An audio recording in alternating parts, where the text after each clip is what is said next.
Olá, olá, sejam bem-vindos a mais um Micropapo, um espaço para a gente conversar sobre finanças, marketing e empreendedorismo. Tudo bem contigo, Leandro? Oi, Paulinha, tudo bem por aí? Bem, também. Tirando os imprevistos assim, né, que a internet falha na hora de gravar o Micropapo, tá tudo ótimo. Falha muito. Tudo bem. Ô, Leandro, ó, quero revolucionar esse Micropapo aqui, quero fazer diferente. Então, você que vai anunciar o tema hoje. Tudo bem. Vamos lá. O poder das planilhas. Isso não pode ter vindo de mim, né? Mas veio, hein? Você que sugeriu. Ah, Se foi você que pensou, eu já não sei. não, mas eu sugeri pensando que você ia gostar. Ah, entendi. E por que você achou que eu ia gostar? Porque você é a moça das planilhas, né? O Entendeu? poder Eu não das... sou muito adepto. Leandro, eu vou te responder, começar assim esse micropapo te fazendo uma pergunta. Já aconteceu Lá vem. contigo alguma vez de você ir no pronto-socorro do hospital e você tá muito, mas muito mal, muito mal. E aí o médico não te pede um exame e fala que é virose? E você sai do hospital putaço da vida? Já aconteceu contigo? Olha, provavelmente. Ah, Eu não costumo ir muito em hospital, mas você, graças a Deus. mas você conhece alguém que já passou por isso? Não, com certeza, com certeza. Tem muita gente com virose por aí. Exatamente. E aí, o que que Mas o acontece que que isso nesses... tem a ver? Eu vou explicar, vamos lá. O que que Vai, acontece? eu fiquei Muitas curioso. vezes, a nossa reação de ficar bravo, de ficar chateados perante essa situação, é que minimamente a gente deduz, o médico deduz que é virose e ele não pede nenhum outro exame. E muitas vezes, sim, é virose, e em tantas outras não é virose. Eu falo isso porque já aconteceu comigo, né, de um médico falar que é virose e depois de 2 dias eu ter que voltar para o hospital muito mal de novo. E aí sim o médico pedir a merda do exame, né? E enfim, dá outros problemas. E muitas É, vezes, o que acontece?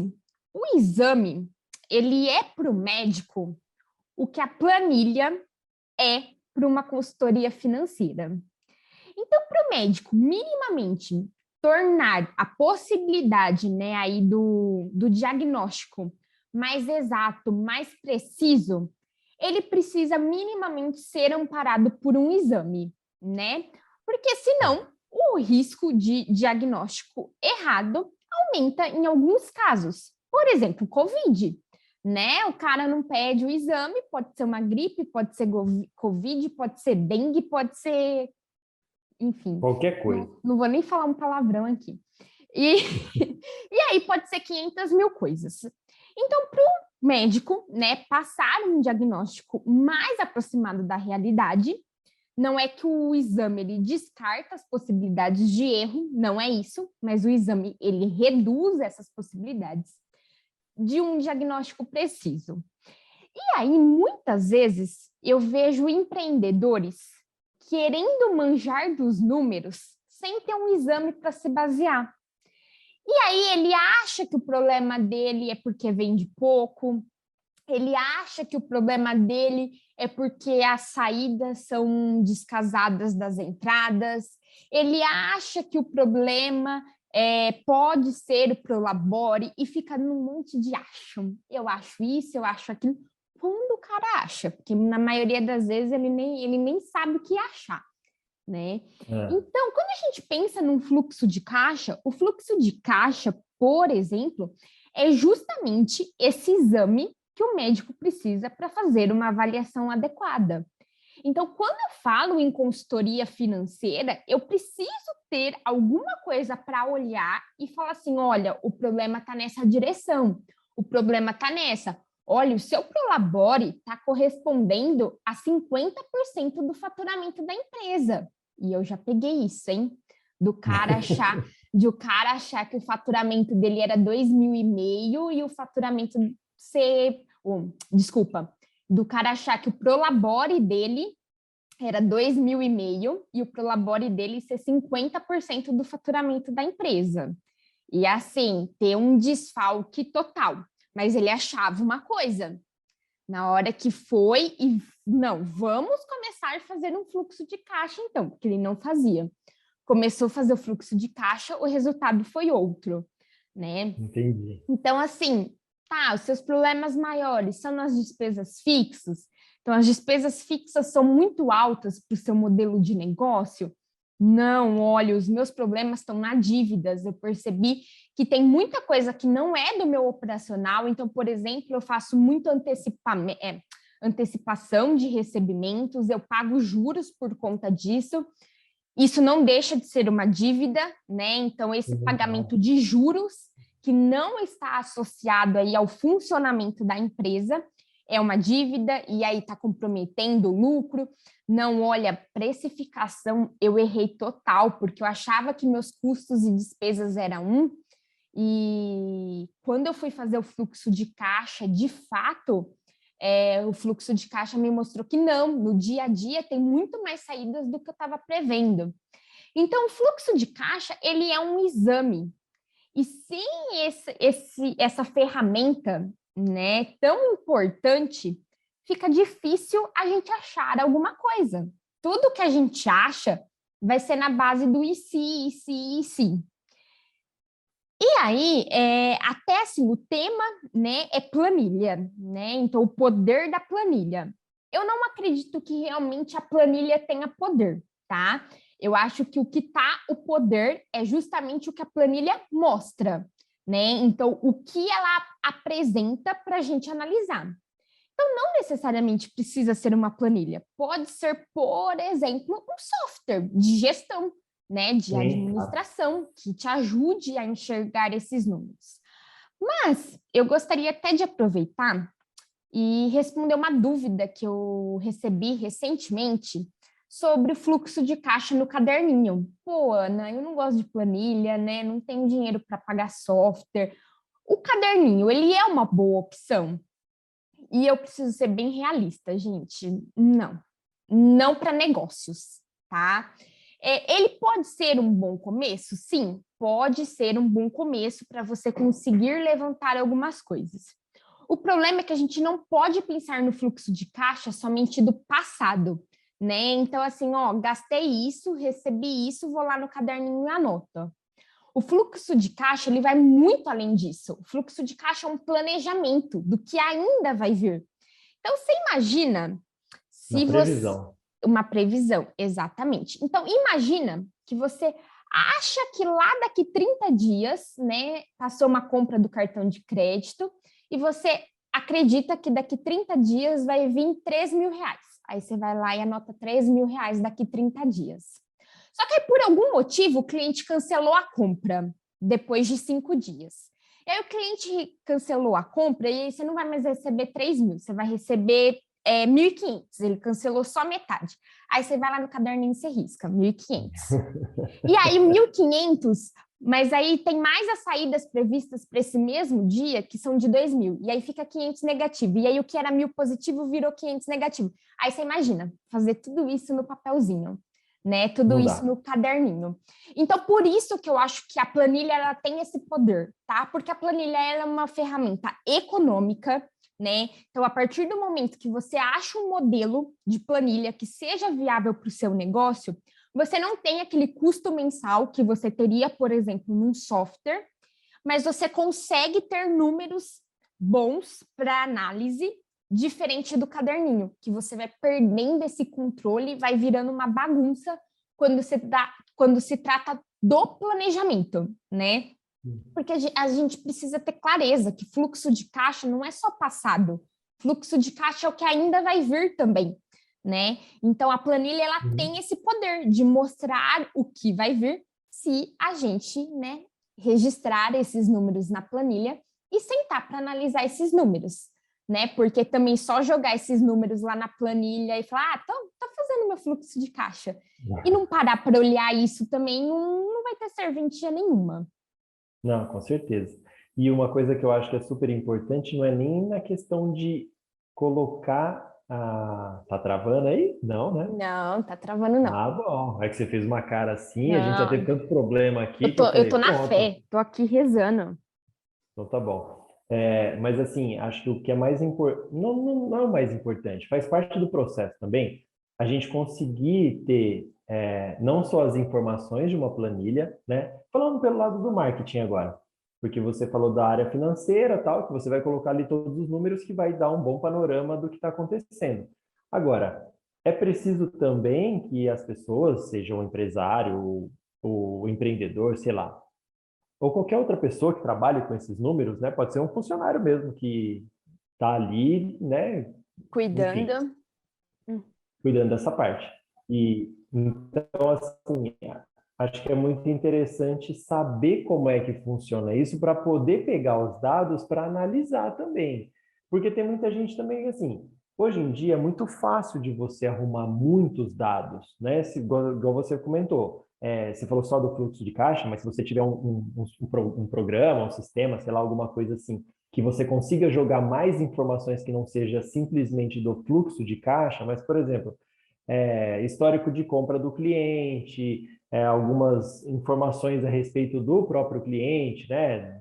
Informações pessoais, de localização, né? Enfim, um monte de coisa que você pode ter ali. Se você não conseguir juntar isso para fazer para criar suas estratégias, para tentar melhorar o que você está fazendo, fica muito complexo também, porque você vai ter um monte de coisa em mãos e não vai saber o que funciona, o que vai fazer com aquilo, sabe? Então, tem muita gente que pega muitos dados, tem um banco de dados muito recheado de coisas, que aí não é só planilha, né?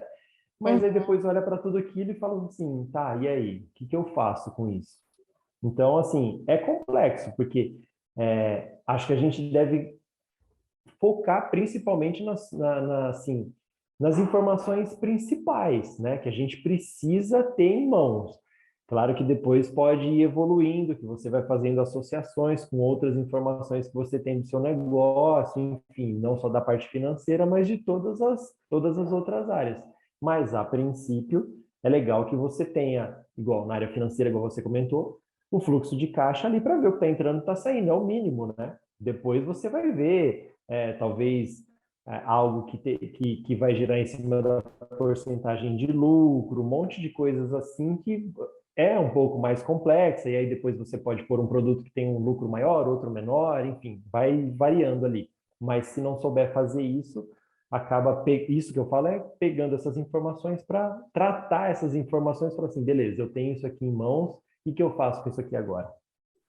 Eu acho que assim, Leandro, muitas vezes essa questão de ter uma informação e não saber o que fazer com ela também vem do fato de alguém disse que é importante, então eu estou seguindo o que esse alguém disse que é importante, né? Sim. E aí você não sabe como colocar isso em prática. Então, por exemplo, eu acabei de falar do cliente que retirava 50% de Prolabore que No correspondia ao faturamento. faturamento, né? Então, Uhum. 50% do faturamento como Prolabore. E aí você vai falar assim, nossa, mas espera, eu tiro, sei lá, 70%. Mas espera, porque a fórmula não é igual para todo mundo. Esse Uhum. cliente, além do Prolabore, ele tinha aluguel, ele tinha fornecedor, ele tinha taxa de máquina de cartão de crédito, ele estava endividado, então a empresa tinha dívida para pagar, tinha N outras coisas, que aí quando você pega aquele Prolabore de 50%, com certeza o restante não vai dar conta de ser pago com os outros 50%. E aí você fala assim, olha, tem um problema. Só que se você não para assistir esse vídeo até o final, você vai falar assim, nossa, eu tô fudido, porque eu tiro 70% do faturamento de Prolabore.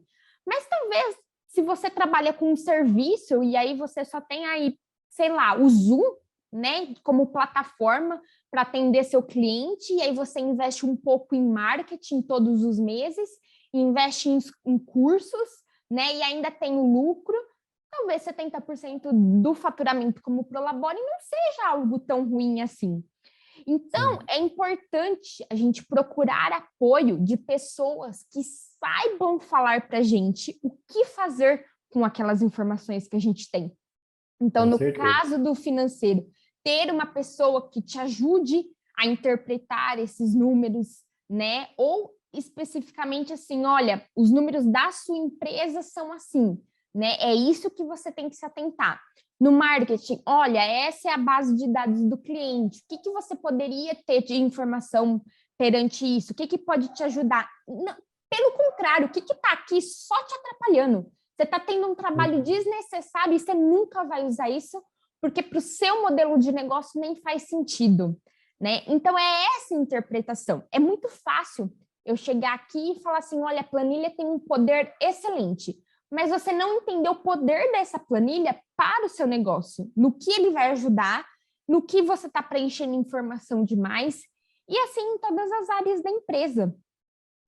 Sim, com certeza.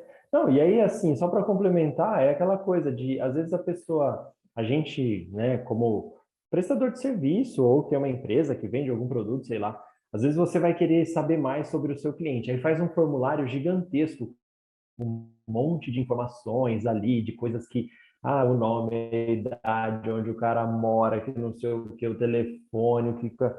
Aí você vai falar assim, tá, beleza, eu tenho um monte de coisa disso aqui. O que eu preciso para saber desse cara? Porque às vezes eu quero saber o hábito de compra dele, né? Tudo bem, aí você pode fazer a associação de onde ele mora, a idade dele, enfim, o que ele faz da vida. Ok, mas acontece muito, por exemplo, em supermercado, né? Que a gente vai, coloca o CPF. Por que os caras dão desconto para quem participa lá do programa de fidelidade, não sei o quê? Por quê? Porque o cara quer entender quando é que você vai no supermercado, o que é que você compra. E aí, se você vai lá e compra ração para o seu gato, por exemplo, o dia que tiver lá o dia do pet, ele vai saber que a Ana, ela costuma comprar. Então, assim, é interessante avisar ela sobre a semana do pet, que a gente vai ter aqui promoções, que não sei o quê, que não vai mandar para mim, que eu não tenho um animal de estimação, sabe? Então, Uhum.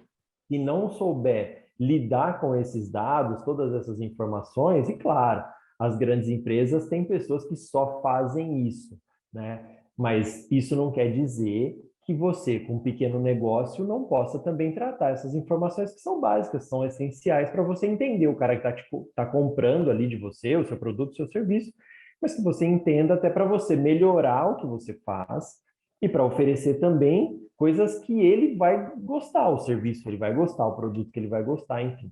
Mas é todo um processo e vamos começar, né, basicamente com dados assim bem não superficiais, mas que são essenciais no momento. Depois você vai agregando outras coisas para conseguir melhorar essa dinâmica ali, vamos dizer assim. Com certeza. Então, eu acho que o poder está muito mais na ação, né, do que na ferramenta em si que a gente vai usar, né? Então, a ação de colocar em prática, a ação de começar, a ação de pegar um detalhe da empresa e esmiuçar aquilo para tirar bom proveito da informação, ver o que pode ser melhorado, né, o que tem que ser excluído. Então, o Com poder está certeza. muito mais na ação do que a gente faz na nossa própria empresa, do que na ferramenta especificamente, no que o outro está falando que é bom, no que o outro está recomendando, né? Então, assim, gente, o poder está na mão de vocês, tá? Então, assim, faça. O poder está no que você faz com a planilha, não na planilha em si. Exatamente, exatamente. Então, Leandro, muito obrigada por esse bate-papo, Eu que viu? agradeço. Eu peço desculpas aí, pessoal. Eu sei que deu umas travadinhas assim no meio, mas foram pequenas travadinhas que eu acredito que não vai ter interferido na qualidade desse vídeo, na fala desse vídeo, né, no poder da ação desse vídeo. Então, muito obrigada por vocês terem acompanhado até aqui. Curta esse vídeo, se inscreva no canal e até o próximo Micropapo.